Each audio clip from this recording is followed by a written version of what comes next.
Trevor Lawrence and the Jacksonville Jaguars took the NFL by storm in the 2025 NFL season under new head coach Liam Cohen. But this has left many fans wondering, are the Jacksonville Jaguars and Trevor Lawrence legit, or was it some type of fluke season? So I want to dive in the film and see, is Trevor Lawrence going to end up being this generational QB like we thought he was coming out of Clemson, or was it just one fluky season? Let's dive into the film. Right here, you see we're going to be motioning our tight end over across the formation. We see that the safety follows him right here, right? Number 24, Taylor Rapp, follows him across the formation. Trevor Lawrence is going to check out of the play because he realizes we've got man coverage. So we're pretty much changing from a 2-by-2 formation to a 3-by-1 formation here. And what that's ultimately allowing us to do is Trevor is call up a man-beating concept. What we're going to ultimately do is have our receiver out here one-on-one, Jakobi Meyers, and we're going to let him run a corner.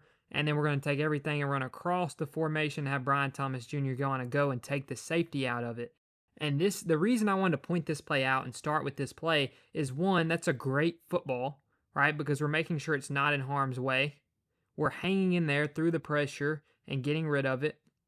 But also, this is something that was really apparent to me this year in Liam Cohen's offense, and it's the amount of pre-snap motion that allows Trevor Lawrence to get the answers to the test that helps him be who he can be at the NFL level, and I just really love it, and it's something I'm going to point out throughout this entire video. And this next play right here is a great example of that, right? Look at Tootin in the backfield run this return motion right here. So he's only motioning out to see if any linebacker goes to run out with him really quick. You see no one tries to get out quick with him. We shuffle over a little bit as 45 right here. So Trevor checks the play, realizing we've got zone coverage. And from film study prior to the game, he knows they like to run cover 2 in the tight red zone. And since this DB right here isn't really in the middle of the field, he's more so leaning to this hash. That's kind of giving us some type of clue or idea here we might have some type of cover 2, right? So we're going to have a simple hitch down here in the slot, have a go on the outside with Brian Thomas. This is the reason cover 2 is so good down here, is it's really hard to hit these hole shots because it's such a tight area. And then we're going to have a simple bench concept out here on the outside, right?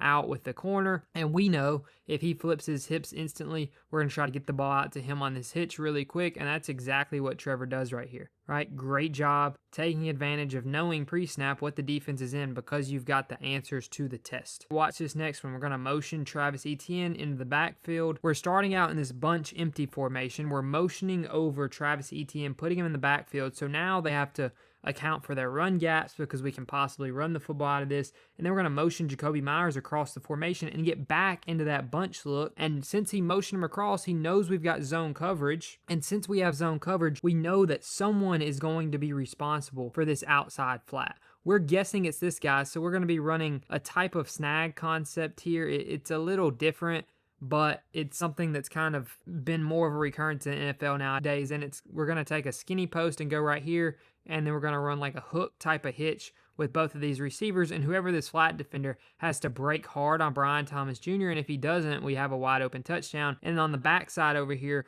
we're going to have a corner, and we're going to have our running back kind of running this option route where he can sit, break inside, or go out as well. This is the side of the field I'd like him to read, just considering how heavy they are to this strong side of the formation, right? We got 4 defenders over here, and we would say we have 3, and because it's zone coverage, there's definitely going to be a window right here for him to go with the football, but he trusts his receiver one-on-one right here, and he throws a really catchable football to the inside shoulder of Brian Thomas Jr., and this flat defender, Tre'Davious White, can't break on it, but you see that open window I was talking about right here, where maybe if Trevor Lawrence looks to the other side, he might have an easier completion, and he goes top down corner to option route with Travis Etienne, but still a great decision there by Trevor Lawrence. Okay, we're going to see the exact same thing right here.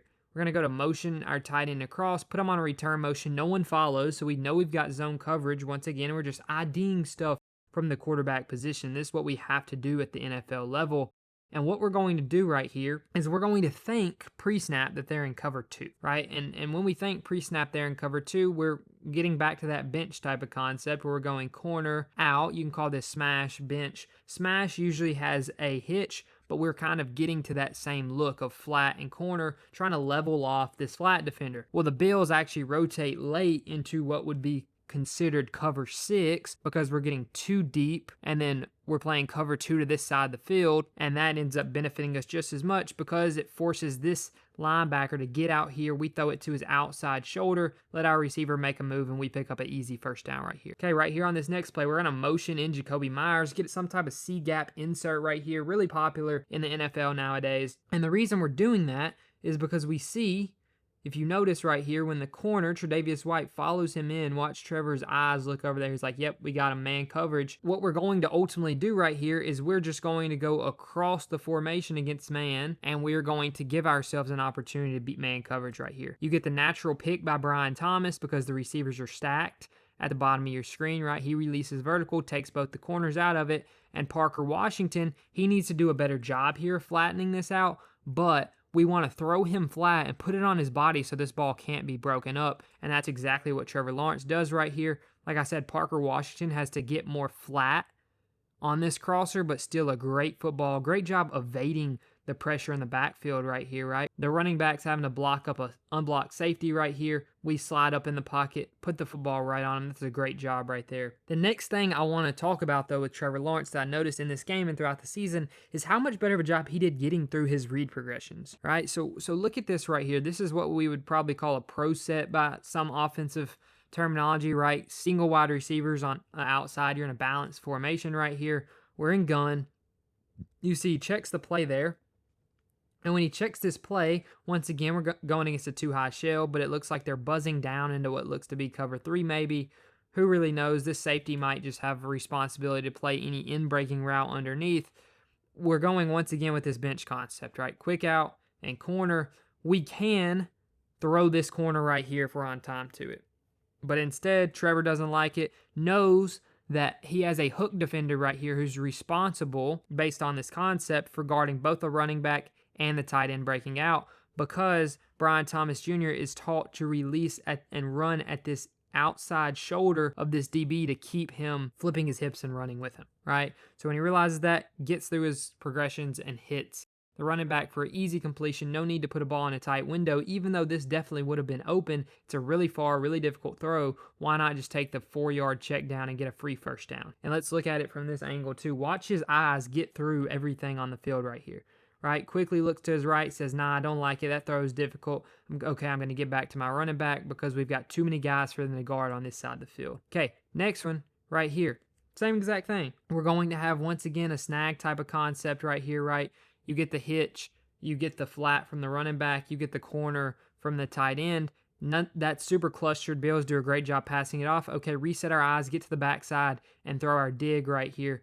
Great job there by Parker Washington as well. Now, once again, we're going to collect some pre-snap information right here on the motion. We know we got man coverage because he follows across the formation right here. We want to hit our one-on-one to Brian Thomas Jr., but Tre'Davious White does a great job with it here. Not much field for him to work with, so let's get to our running back. We know they don't have enough guys to guard him on this, right? Matt Milano goes to blitz because he sees the running backs blocking. ETN releases late. Milano has no chance against ETN right there. Great job. Once again, getting through your progressions, finding your check down when nothing else is there or nothing else is easily available, right? We're going to motion Travis Etienne out here, get to a quads type of look, right? We've got him outnumbered here. We could easily throw a screen. That's in these Bills defenders' minds right here. You go with a little bubble screen right here.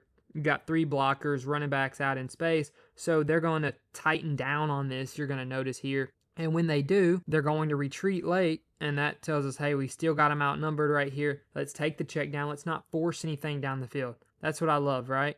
We got this crosser. Yes, he's getting on top of him, but there's nothing on the backside of the formation to hold Tre'Davious White, so he could pick this off.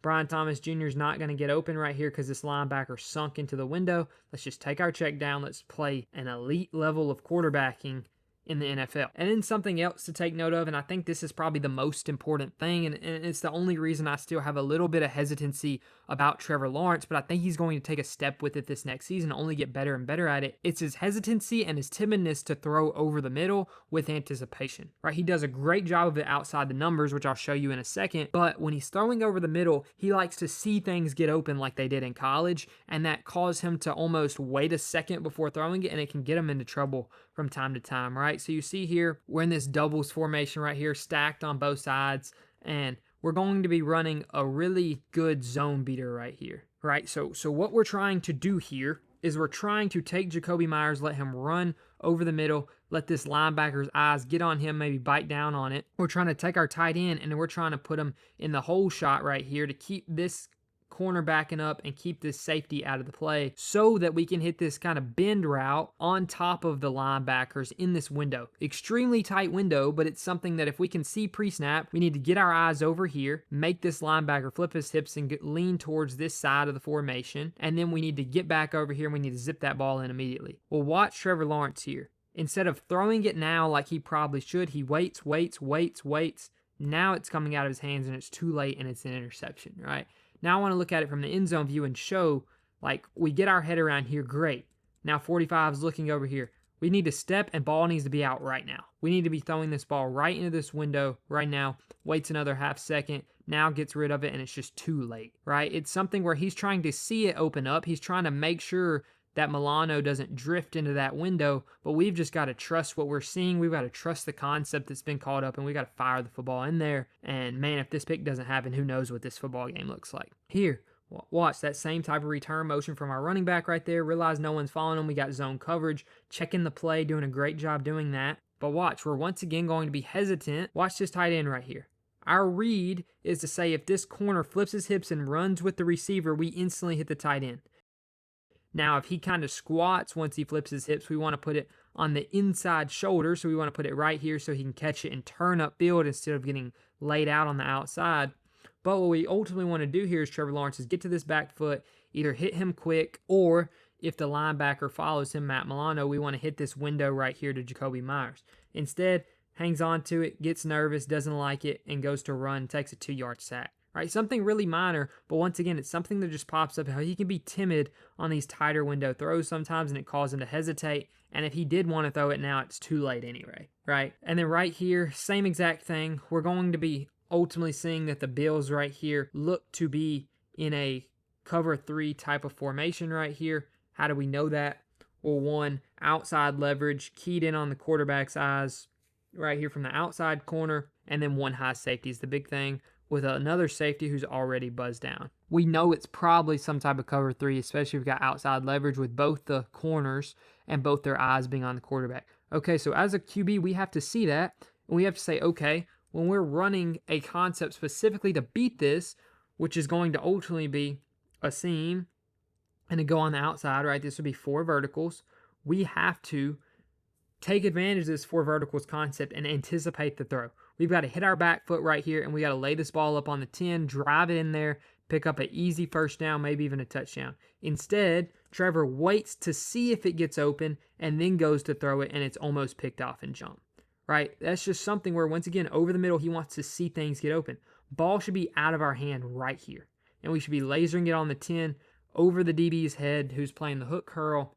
Instead, we wait, ball's out now, and this guy just has time to jump it. And you see here, he's better at it on anything outside the numbers because throws outside of the numbers aren't as risky, right? So here, we're going to have a simple snag concept once again, right? We got our hook, we got our flat, we got our corner, and we're just taking Brian Thomas and we're anticipating it to the outside. Very catchable football. Great job putting on his body right there. Here, final play of the game, his second interception. I don't blame him for this one. I don't like that you're targeting the middle of the field personally here as the Jaguars, but I understand it to a degree, right? Everyone thinks you're going to go outside the numbers with 50 seconds left in the game in the fourth quarter, and you're saying, hey, let's get an easy 15, 20-yard completion. Let's trust Jakobi Meyers, our incredible route runner on Tre'Davious White. And Tre'Davious White locks him up, stays right on him. Lawrence throws a great football, but that's perfect coverage right here. Ball tips in the air, picked off by the Bills. Right? Super unfortunate there, but overall, after breaking down the film, I really like Trevor Lawrence. I think he's finally stepping into who he's supposed to be in the NFL. I just hope to see him improve his anticipation throwing over the middle next season, and if he can do that, I honestly think he is a top 10 quarterback in the NFL. Now, he's making top 3 quarterback in the NFL money, but like I said, really like Trevor Lawrence, really like what they're building in Duval right now. Really like them as a team to win 12 games consistently over the next couple seasons, especially with this young core and Liam Cohen. Let me know down below what you think, and see ya.